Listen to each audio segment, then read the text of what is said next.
So now we'll have Connie. She'll come up. I know she has a few butterflies, but we're all family here, and we love you. We're all sisters and brothers together in this organization, okay? Thank you. I'm honored to be here today, and I want to thank the nurses group for asking me, specifically Kate, Palmer, Marcia Four, and Linda Schwartz. Also, a good friend of ours, Francisco Ibarra, is the one who heard me speak in Washington, D.C., and has been my advocate of calling different organizations and saying, you have to get Connie Evans here. And I don't know if I really like that. I was born and raised on the Nez Perce Indian Reservation in Kamiah, Idaho, a small town of less than 1,000 people. My earliest memory was a picture of my aunt in an Army nurse cadet uniform. My grandparents were very proud of her and displayed her picture on their piano. She died from tuberculosis when she was 21 years old. I believe those memories I had of her helped me with the decision to become a nurse. I was honored to represent the women veterans and speak at the Vietnam Wall last year on Veterans Day. It was an emotional time for me as I remembered my tour of duty at the 12th Evacuation Hospital in Cu Chi. Many of you remember that we were young, just out of nursing school, and had very little experience.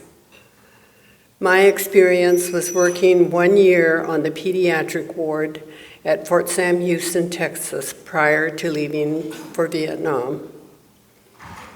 We soon realized the realities of war, horrendous wounds, and the frequent deaths of young men, even younger than ourselves. We were not prepared for the experience of war in a country that had monsoon rains with high humidity or dry conditions and sometimes 120 degrees. We were often functioning without the needed medical equipment and supplies. There were days of mass casualties, the wounded and the dead brought in by helicopters, constantly landing, one after the other. We prayed that it would stop, but they just kept coming. On these days, we worked for long hours without rest or sleep. The sheer number of wounded and dead we received makes it difficult to remember names. We didn't have a neurosurgeon at the 12th evac, so any patient with a head wound was transported to the 24th evac. We nurses had to be on call to accompany a patient on the helicopter. I was only called once, and it will be an experience I'll never forget. It was at night. I grabbed my helmet, my flak jacket, and my ambu bag and ran to the chopper. I remember getting on board and couldn't see anything. I felt for the patient's head and could only feel the warm oozing of blood on my hands. I placed the ambu bag and squeezed it for maybe 10, 15, 20 minutes, hopefully keeping him alive. We arrived, unloaded the patient, and the pilot told me I had to return quickly or they would leave me. I never knew the patient's name and whether or not he survived.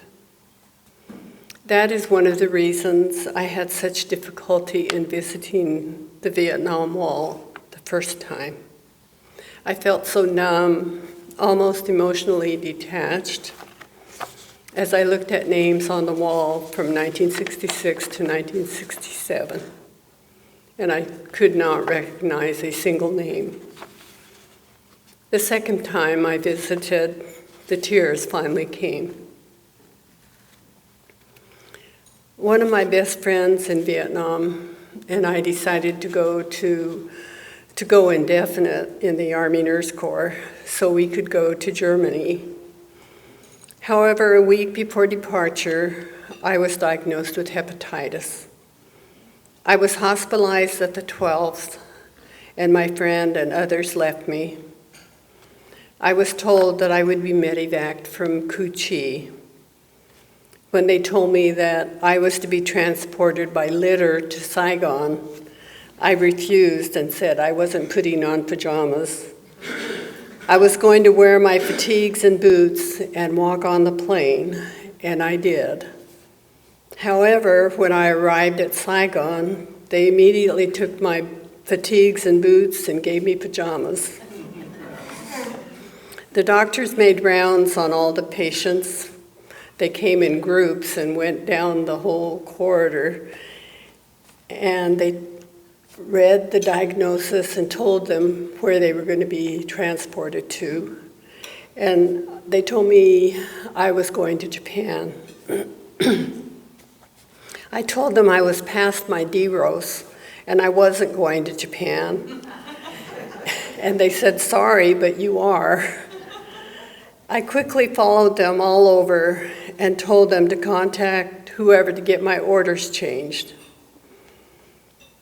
When we were loaded on the plane, I was amazed at how they transported the wounded. They were strung up 3 or 4 litters high. I was placed on one of the bottom rungs. I observed the Air Force nurses and how hard they worked in caring for our wounded. Now I knew where some of the patients went when I had them sent out for medevac from Vietnam.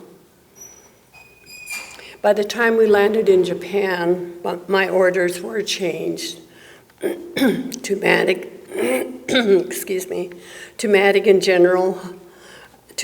Hospital in Tacoma, Washington. When that was over, I was on bed rest at Madigan for about 2 weeks, and then they gave me home leave. When that was over, I returned to Madigan to work on the orthopedic ward. I again observed how the nurses cared for our wounded patients in Madigan. I realized that even though I had been in Vietnam caring for the wounded right out of combat, these nurses in the air, overseas, and at home also cared for the same patients. I believe that we all provided the best care that we could give. My best friend was assigned to a hospital in Würzburg, Germany, and I was assigned to the 130th General in Nuremberg, Germany. I served there for about 1.5 years and was discharged due to an unplanned pregnancy. I was discharged July 1969 and had to completely relinquish my commission, as a female could not be pregnant and remain in the service. I chose to be a single parent and raise my son in Washington and Idaho. I used my GI Bill to further my education. And after the ruling in 1970 for women being able to have dependents under the age of 18, I joined the Army Reserve. I needed the monetary assistance for my education and the care of my son. For 12 years, it was just the two of us until I met my husband in 1982. By then, I had transferred my commission to the United States Public Health Service Corps and was working at Indian Health Service in Lapwai, Idaho as a family nurse practitioner until my retirement in 1991 as a commander. In 1983, I read about some controversy about a book written by a former Army nurse, Linda Van Deventer, called Home Before Morning. I found the book, purchased it, and began reading. It wasn't long until I found myself in tears. Her description could have been mine in so many ways. It was then I knew that I needed help. I went to the social work at Indian Health Service, and he also bought the book, and we read it together for 3 months. He was one of the few counselors who seemed to understand me and what I went through in my 1 year. This was 16 years after I left Vietnam, and I couldn't believe that I had bottled so much inside, thinking I had forgotten. It took about a year of counseling to help me understand how the war and my experience in it had changed my life. I thought I would be okay, but years later, events started reappearing, and I sought help at the VA. I found a wonderful psychologist and continued counseling with him for about 9 years until he retired just 3 years ago. During this time, he was there for me as I struggled through filing for disability. It was quite a struggle navigating through the system, but I managed to get through it. I am 80% disabled. However, I didn't win the one on breast cancer. The other one, difficult to attain, was on post-traumatic stress disorder, but I was persistent, and my case went all the way to the Board of Veterans' Appeals. I encourage all veterans, especially women, to fight for their benefits. So many of the women veterans I know say that they didn't go to a war, but I remind them that they are veterans and they earn their benefits. I believe it is also more difficult for veterans who live in the remote areas, as they have to travel miles, sometimes 100 miles, to get assistance. I know that we have to be strong and fight for what we believe in. I did that in my tribe several years ago. Most Indian tribes have a strong warrior tradition, and oftentimes it doesn't include women. My tribe has a pipe ceremony for those who fought for their people. In this ceremony, veterans are invited to sit in a circle. They share their story, smoke, and pass the pipe. The smoke connects the veteran's story and experience with the sky. I was excluded from joining this circle and was told that women were to sit behind the leader. I refused to do that and explained that I was a combat nurse and had been in the Vietnam War. It wasn't until later that the leaders met and agreed with me, and I have been included as well as all women veterans to join the circle.